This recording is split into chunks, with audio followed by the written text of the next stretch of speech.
In this video, I'm going to teach you how to activate EE SIM card in Pakistan. It's a very easy process, so make sure to follow along. If you have an EE SIM card, the process of activating it is extremely straightforward. However, the difficulty is going to be if you have already traveled to Pakistan or if you are currently located there and you have an EE SIM card that was not activated prior to traveling. In that case, you will most likely have to talk to the customer support. But let's go over the basic steps first. What you can try to do is to simply load the EE SIM card into your phone. So you pop the SIM tray out. Usually there's going to be a specialized tool that's shipped with your device, or you can use anything that is able to fit into this hole.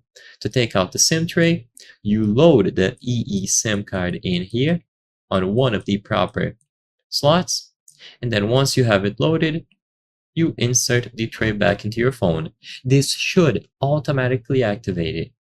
And if you want to confirm that it works, you can visit the website, go over to this page, activate and set up a new EE SIM. So look for this page on Google, click on this link here, or you can visit the link directly if you pause the video and go to this page.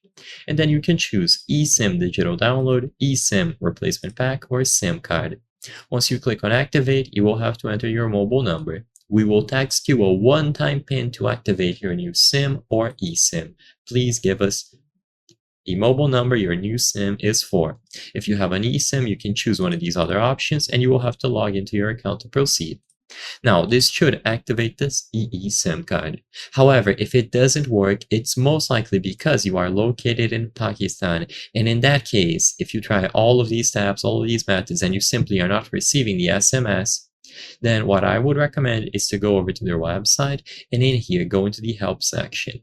Talk to their customer support, contact them, and see if anything can be done.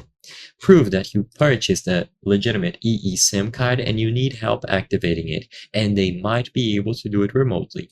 So I hope I was able to help you. If this video helped you on activating your new EE SIM card, please consider subscribing. As you can see, according to our channel metrics, 83% of the people watching our videos are not subscribed. By subscribing, you can help us make higher quality videos. Thank you for watching, and I'll see you on the next one.